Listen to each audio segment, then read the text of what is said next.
निबद्ध करते हुए श्रीमद् भागवत महापुराण की दिव्य रचना भगवान व्यास जी ने की है।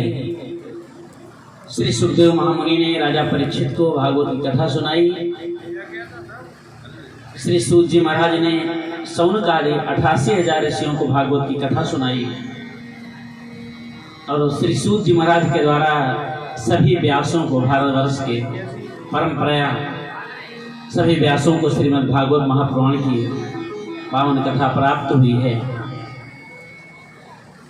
शरीर से हम लोग यहीं पर बैठे रहे, अंतःकरण की वृत्ति से हम लोग पहुंचते हैं ब्रज क्षेत्र में। कल की कथा में हम लोगों ने श्रवण किया। सभी ब्रजवासी इंद्र की पूजा करने जा रहे थे, लेकिन भगवान श्री कृष्ण ने ब्रजवासियों को समझाया कि हम लोग श्री गोवर्धन नाथ जी का पूजन करें, क्योंकि गोवर्धन जी की तलहटी में हमारी गायें चरती हैं। गोवर्धन जी महाराज घास देते हैं। हमारा सारा व्यवहार गौ माता पर आधारित है। गोवर्धन जी की पूजा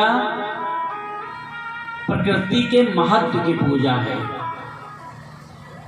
भगवान श्री कृष्ण ने अपने जीवन में मानव जीवनोपयोगी ऐसा कोई भी क्षेत्र को स्पर्श नहीं किया हो जहां पर मानव का कल्याण सुनिश्चित ना हो।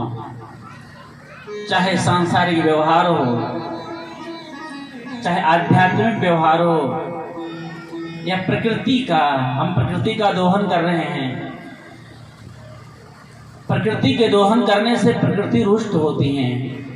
इसलिए भगवान श्री कृष्ण ने गोवर्धन जी की पूजा प्रारंभ कराया। गोवर्धन जी की पूजा प्रकृति पूजा है। हम प्रकृति से जुड़े हैं। मानव जीवन के लिए सर्वाधिक उपयोगी यदि कोई वस्तु है तो वो प्रकृति है।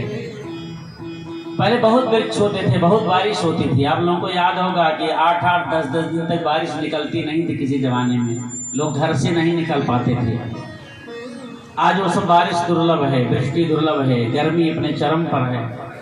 इसका कारण क्या है? हमने प्रकृति का दोहन किया, पर प्रकृति के लिए हमने कुछ नहीं किया, अपने लिए किया। जितना पानी है निकाल कर अपने लिए उपयोग कर लो, जितने पेड़ हैं, जितने वृक्ष हैं, सब काट कर अपने लिए उपयोग कर लो। न तो पानी के लिए कोई विशेष हमने सुविधा बनाई है। नए तालाब तो बनते नहीं है, पुराने हैं, सूखते जा रहे हैं। बोर की व्यवस्था हो गई तो पृथ्वी माता का जो जल सुरक्षित है मानव जीवन के लिए, उसको भी हम लोग खींच करके बाहर निकालते जा रहे हैं। तो भगवान श्री कृष्ण ने गोवर्धन जी की पूजा के द्वारा प्रकृति पूजा का बहुत सुंदर अद्भुत उपदेश दिया है, जो मानव के लिए बहुत ही आवश्यक है। और दूसरा कारण कि श्री गोवर्धन जी को आत्मस्वरूप प्रदान करना। कल की कथा में हम लोगों ने सुना कि श्री गोवर्धन जी को प्रभु श्री राम ने वचन दिया था कि त्रेतायुग में मैं श्री राम रूप में आऊंगा, तब तुमको अपना दास नहीं, अपना आत्मस्वरूप ही प्रदान करूंगा। इसलिए भगवान ने श्री गोवर्धन जी की पूजा प्रारंभ कराई। तो सभी ब्रजवासी अपने अपने घरों से जो सामग्री थी, सब खाने पीने की सुंदर सामग्री लेकर सब लोग गोवर्धन जी के तलहटे में आ गए। बोलिए श्री गोवर्धन नाथ भगवान की। और सभी ने गोवर्धन जी की सुंदर पूजा की। यमुना जी से जल लाकर गोवर्धन जी का सुंदर जलाभिषेक किया, फिर दूध के द्वारा दुग्धाभिषेक किया, फिर पंचामृत के द्वारा सुंदर गोवर्धन जी का स्नान कराया। पाद्यर्घ, आचमन, स्नान, उपवीत, पुष्प, माला, दुर्वांकुरा, सुंदर सुंदर वस्त्र, सुंदर सुंदर मालाएं, सब प्रकार से सुगंधित द्रव्य, सब प्रकार से षोडशोपचार सुंदर पूजन श्री गोवर्धन जी महाराज का ब्रजवासियों ने संपन्न किया है। अब भगवान के छोटे छोटे बाल मित्र हैं, कन्हैया से मुंह लगे हुए हैं। मुंह लगे माने जो मुंह में आता है सो बोल लेते हैं, उनको मुंह लगा कहा जाता है। हमारे यहाँ कहावत चलती है ना कि मुंह खोला भक्त से बोला। तो कोई यदि किसी के बहुत नजदीक रहता है तो किसी वस्तु को छुपाता नहीं है। ये छोटे छोटे बालक हैं, ये सब कन्हैया के परम मित्र हैं, तो कोई बात कन्हैया से छिपाते नहीं। तो छोटे छोटे बच्चे हैं और कह बैठे कन्हैया तेरा गोवर्धन कुछ खाता भी है कि ऐसे ही हम लोग आकर के सारी सामग्री इनके सामने रख दी है? खाते हैं कि नहीं खाते हैं? तो भगवान ने कहा कि ठीक है मेरे गोवर्धन जी खाते हैं कि नहीं, पहले ये बताओ जो इंद्र की पूजा सब लोग करते थे, इंद्र खाता था कि नहीं खाता था? तो बच्चों ने कहा फिर इंद्र पूजा और गोवर्धन जी के पूजा में अंतर क्या रह जाएगा? यदि इंद्र भी नहीं खा रहे थे और गोवर्धन जी भी नहीं खाए। कभी कभी छोटे बच्चों के तर्क है बड़े बड़े लोगों को फेल कर देते हैं। एक बच्चे से किसी ने पूछा आपका घर कहाँ है? तो बच्चे ने कहा पोस्ट ऑफिस के सामने। पोस्ट ऑफिस बहुत है, तो वो सज्जन बहुत होशियार थे, तो कहा पोस्ट ऑफिस कहाँ है? तो कहा मेरे घर के सामने। तो उसने फिर पूछ दिया फिर दोनों कहाँ हैं?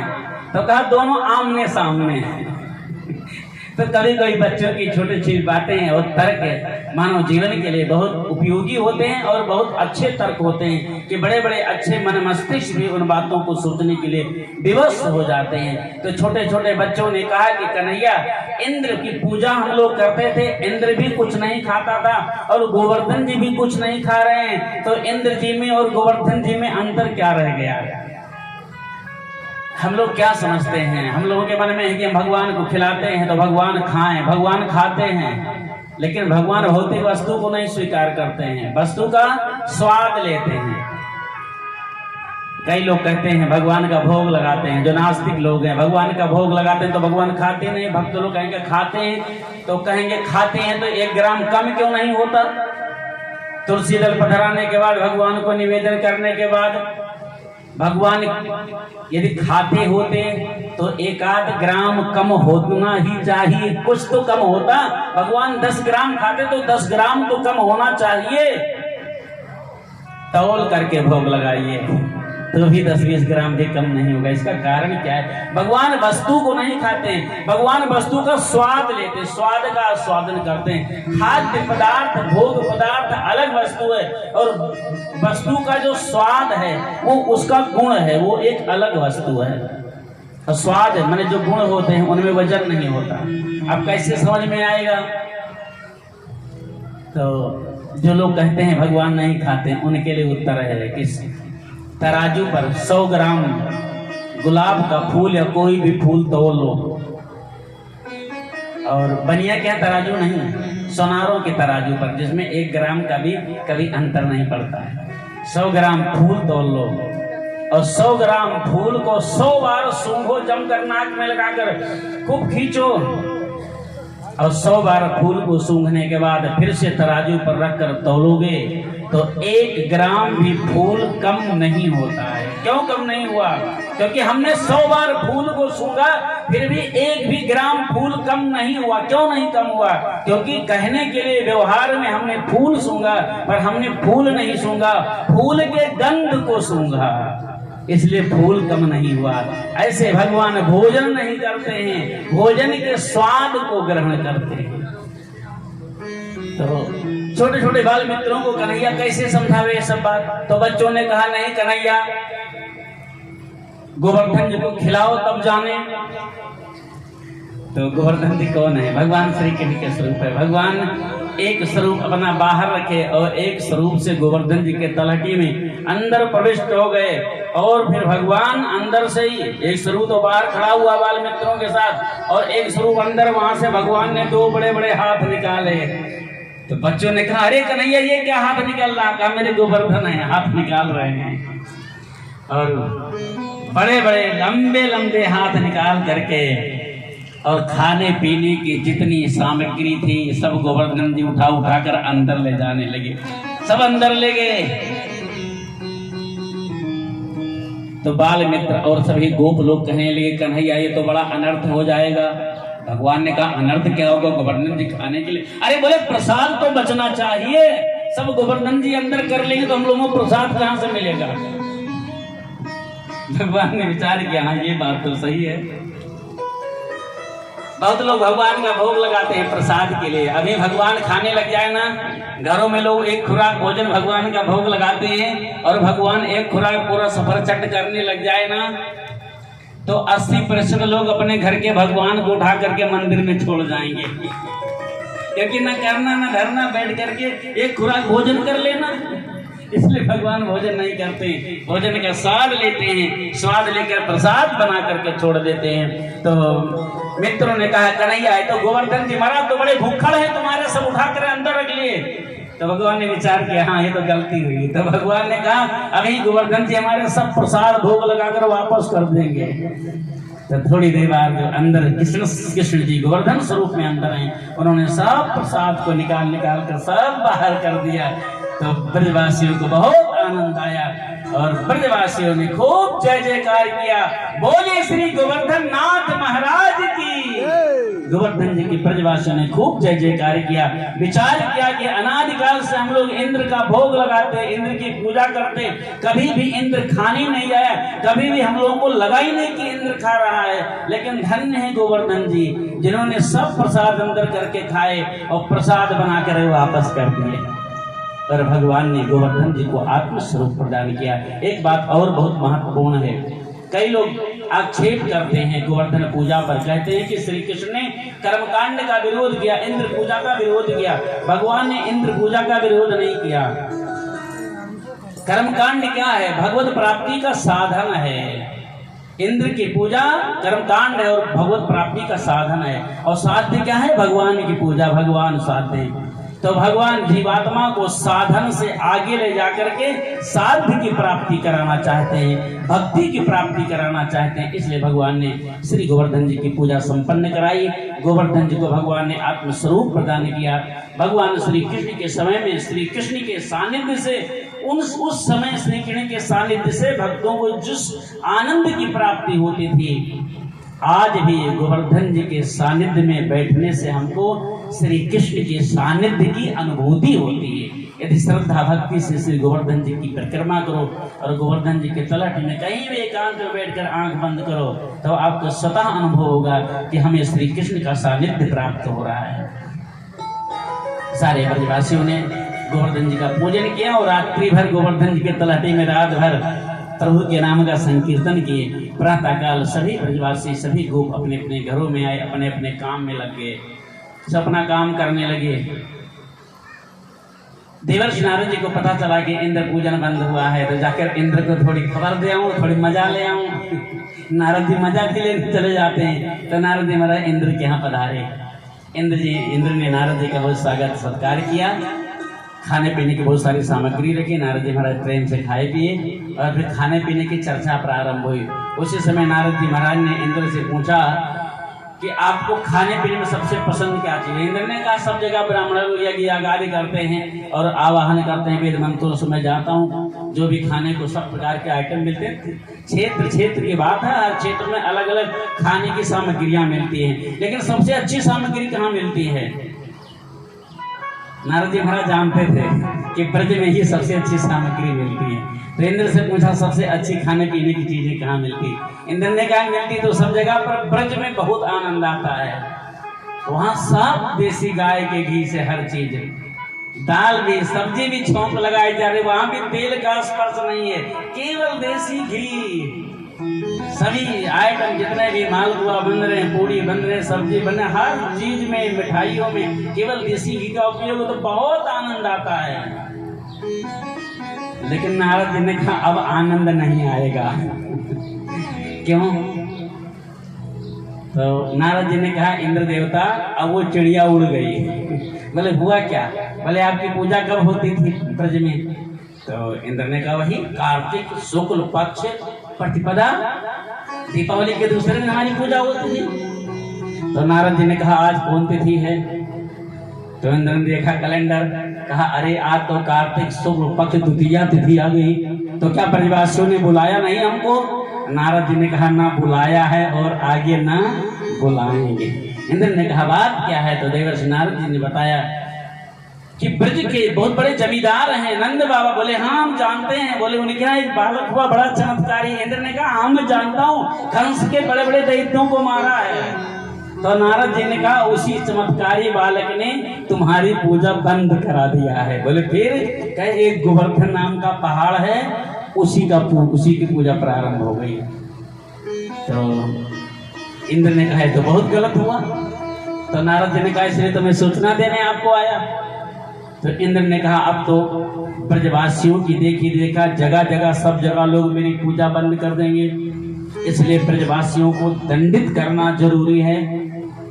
इंद्र को क्रोध आया और इंद्र ने तुरंत सांवत्सरिक मेघों को बुलाया। सांवत्सरिक मेघ 1 वर्ष तक बरसते हैं, बहुत पानी बरसाते, कहते हैं ना जहाँ बादल फट जाता है, ऐसे ही सांवत्सरिक मेघ उनको बुलाया।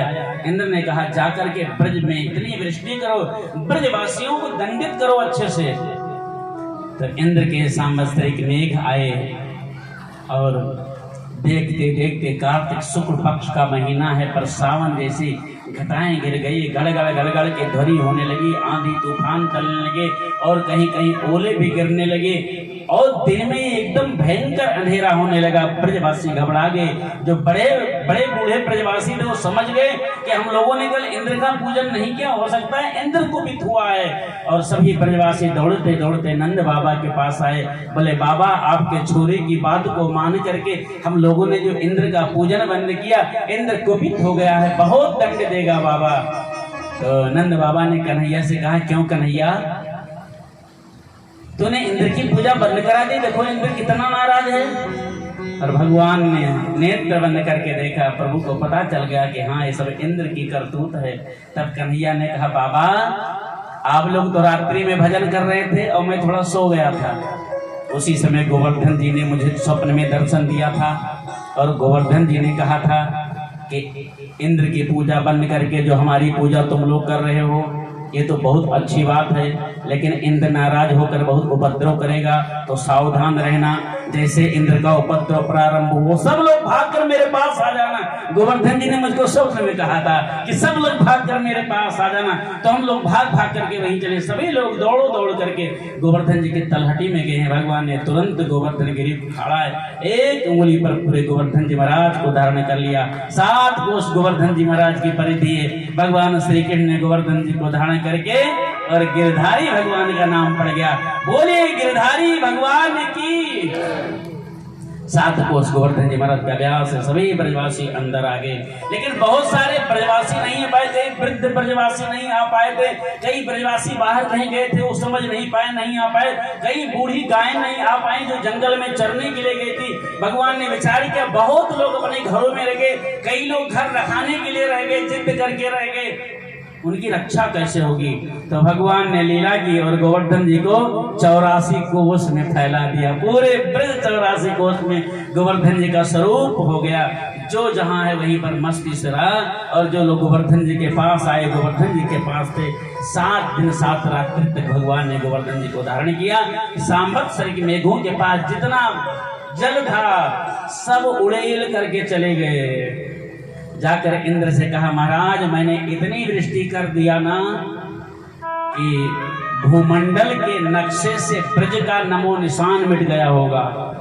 और मैं ज्यादा क्या बताऊं इंद्र राजा, मैंने ऐसी वृष्टि की है कि गोवर्धन जी तो जो ब्रज क्षेत्र है ना, गोवर्धन जी के सहित वो पूरा का पूरा क्षेत्र सैकड़ों मील का गहरा गड्ढा हो गया होगा। इतनी वृष्टि हमने किया। इंद्र ने कहा बहुत अच्छा किया। और फिर इधर भगवान ने देखा कि सब जल समाप्त हो गया, सब जल बाहर चला गया और भगवान ने धीरे से गोवर्धन जी महाराज को नीचे विराजमान किया। सभी ब्रजवासियों से कहा अपने अपने कामों में लग जाओ। सब लोग अपने अपने कामों में लगे। उधर इंद्र ऐरावत हाथी पर बैठ करके देखने के लिए आया कि मेघों ने कैसी वृष्टि की, एक नया समुद्र बन गया होगा। और जब इंद्र आया देखने तो संध्या समय था, गोधूली की बेला थी, सब तरफ धूल उड़ रही थी, खूब धूल उड़ रही थी। भगवान श्री कृष्ण को उच्चारण करके लौट रहे थे। इंद्र ने देखा यहाँ तो एक बूंद पानी का इतनी धूल उड़ रही है। और इंद्र को समझने में देर नहीं लगा। भगवान के स्वरूप को इंद्र ने वंदन किया। सुरभि माता के गाय के दूध से भगवान श्री कृष्ण का इंद्र ने अभिषेक किया है। कल मैंने बताया था कि जो सुरभि कुंड है, सुरभि कुंड के जल में आज भी दूध का स्वाद आता है, ये प्रत्यक्ष है। और इंद्र ने भगवान श्री कृष्ण की बहुत सुंदर स्तुति की है। स्तुति करके इंद्र अपने धाम गया है। उसके बाद भगवान ने गोवर्धन जी की स्थापना की, बहुत सुंदर स्थापना। उसके बाद रासलीला का प्रसंग प्रारंभ होता है। गोवर्धन माने